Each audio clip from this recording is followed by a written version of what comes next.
Hello students. बच्चों, आज का जो हमारा टॉपिक है, मोस्ट इम्पॉर्टेंट टॉपिक है और समझना है आपको, वो है एवोगैड्रोज लॉ।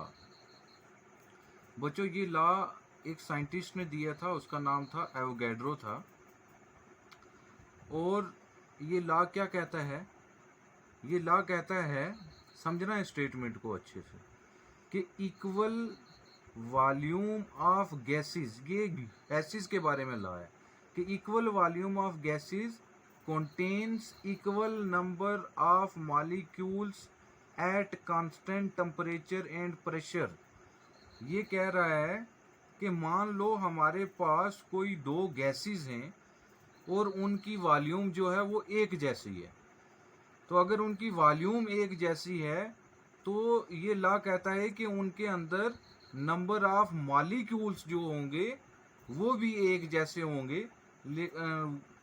जैसे होंगे, लेकिन कंडीशन ये है कि उनका टेम्परेचर और प्रेशर जो है वो कांस्टेंट होना चाहिए। समझो अच्छे से। मान लो हमारे पास दो बैलून्स हैं, एक बैलून ये है और एक बैलून ये है, और दोनों बैलून्स में वॉल्यूम जो है वो सेम है। वॉल्यूम दोनों बैलून्स की सेम है। जब आप बैलून में हवा भरोगे तो उनकी वो बैलून फूलता जाएगा मीन्स उसके अंदर जो वॉल्यूम है वो इंक्रीज हो रही है। अब मान लो इसके अंदर के कोई गैस X है और इसके अंदर कोई गैस Y है, मतलब कोई भी डिफरेंट गैस है, इसमें ऑक्सीजन और इसमें कार्बन डाइऑक्साइड है, और टेम्परेचर भी कांस्टेंट है इसका और प्रेशर भी कांस्टेंट है, एक जैसा है। तो ये लॉ क्या कहता है कि जितना गुब्बारा ये फूला, जितना गुब्बारा ये फूला, अगर टेम्परेचर और प्रेशर कांस्टेंट है, भले ही इनके अंदर गैसेस अलग अलग हैं, लेकिन इनके अंदर जो नंबर ऑफ मॉलिक्यूल्स हैं गैसेस के वो एक जैसे होंगे। वो नंबर ऑफ मॉलिक्यूल्स क्या होंगे?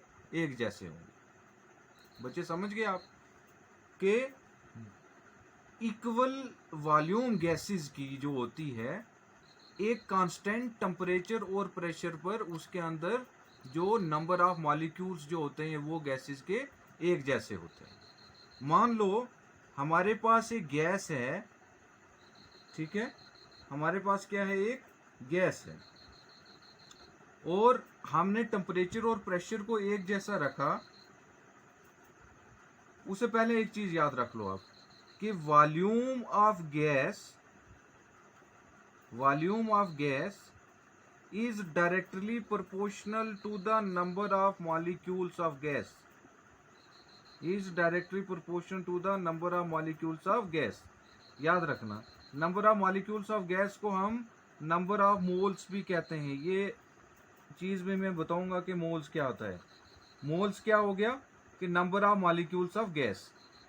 डायरेक्टली प्रोपोर्शन का मतलब हो गया कि जब ये चीज बढ़ती है और ये भी बढ़ती है। ये कहता है कि एक गैस की वॉल्यूम जो है वो तभी बढ़ती है जब उस गैस के मॉलिक्यूल्स जो हैं वो बढ़ते हैं। अगर एक गैस के मॉलिक्यूल्स 5 हैं तो इट मीन्स उसकी वॉल्यूम भी 5 होगी। अगर उसकी मॉलिक्यूल्स उसके इंक्रीज हो रहे हैं, 15 हो गए हैं, तो उसकी वॉल्यूम भी क्या हो जाएगी? इंक्रीज हो जाएगी। तो जितने जितने हम मॉलिक्यूल्स ऑफ गैस को बढ़ाते रहेंगे उतने उतने उसकी वॉल्यूम ऑफ गैस भी क्या होती रहेगी? इंक्रीज होती जाएगी। लेकिन कंडीशन क्या है कि टेम्परेचर और प्रेशर जो है वो कांस्टेंट रहना चाहिए। ठीक है। अब मान लो हमने इस वॉल्यूम ऑफ गैस को रिप्रेजेंट किया V से। V is directly proportional to, और number of molecules of gas को हमने रिप्रेजेंट किया N से। N क्या हो गया? Number of molecules of gas means number of moles, और V क्या हो गया? वॉल्यूम ऑफ गैस, कि जितने ज्यादा नंबर ऑफ मॉलिक्यूल्स गैस के बढ़ेंगे उतने ज्यादा उसकी वॉल्यूम जो है वो बढ़ेगी। मान लो पहले हमारे पास गुब्बारा जो था, बैलून इतना था, अब वो इतना हो गया, फिर इतना हो गया, तो इसकी वॉल्यूम क्या हो रही है? बढ़ रही है। वॉल्यूम बढ़ रही है मीन्स पहले इसके अंदर कम मॉलिक्यूल्स थे गैस के, अब इसके अंदर ज्यादा मॉलिक्यूल्स हो गए गैस के। जितने ज्यादा गुब्बारा फूलता जाएगा उसकी वॉल्यूम बढ़ती जाएगी, मींस उसके अंदर जो नंबर ऑफ मॉलिक्यूल्स हैं वो क्या होते जाएंगे, इंक्रीज होते जाएंगे। किसके? गैस के। लेकिन कंडीशन क्या है कि वहां पे टेम्परेचर और प्रेशर जो है वो कांस्टेंट रहना चाहिए। तो ये लॉ कहता है V is directly proportional to L N, कि जितनी ज्यादा हम नंबर ऑफ मॉलिक्यूल्स को इंक्रीज करेंगे उतना ज्यादा उसकी वॉल्यूम जो है वो बढ़ती रहेगी। अब इसको हम सॉल्व करते हैं। देखो V, हम कांस्टेंट ऑफ प्रोपोर्शनलिटी को हटाएंगे तो क्या आएगा, equal to V is equal to constant of proportionality को हटाएंगे तो क्या आ गया, सॉरी प्रोपोर्शनलिटी को हटाएंगे तो कांस्टेंट आएगा K N, ठीक है। और हम इसको लिख सकते हैं V upon N is equal to K, V upon N is equal to K, ठीक है बच्चे, समझ गए आप? ये इसकी मैथमेटिकल फार्मूलेशन है।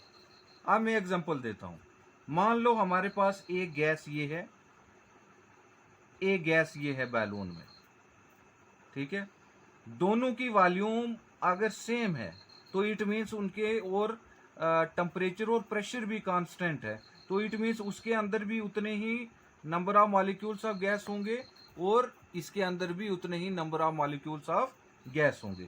मान लो इसके अंदर जो वॉल्यूम है वो हमने रिप्रेजेंट कर ली V1, ठीक है, और इसके अंदर जो number of molecules of gas हैं उसको हमने रिप्रेजेंट कर लिया किससे, N1 से, इक्वल टू दूसरी जो है इसके अंदर जो वॉल्यूम ऑफ गैस है वो क्या है, V2, और इसके अंदर जो number of molecules of gas हैं वो क्या है, N2। बच्चे समझ गए आप? V1 upon N1 is equal to V2 upon N2। ये आपको इक्वेशन याद रखनी है जिससे आप न्यूमेरिकल सॉल्व कर सकते हो।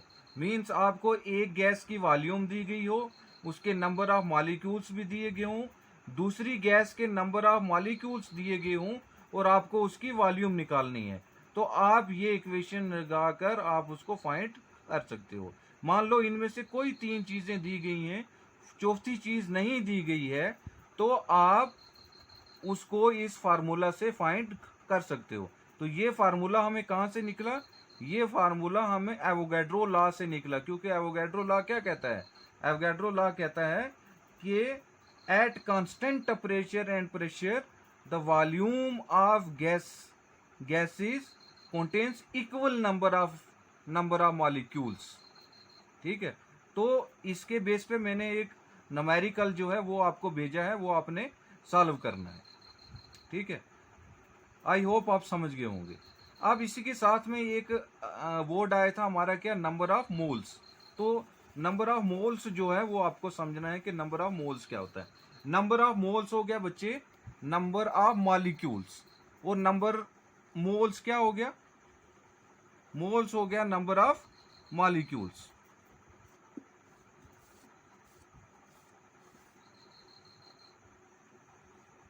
हाँ तो बच्चे एक वर्ड आया था मोल्स।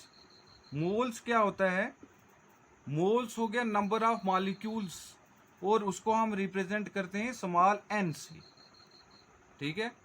तो अब आपको याद रखना है कि ये मोल्स क्या होता है। मोल्स हो गया नंबर ऑफ मॉलिक्यूल्स और इसका फॉर्मूला क्या है, n is equal to m upon m, याद रखना है, ये पूरा आपको यूज होगा आगे।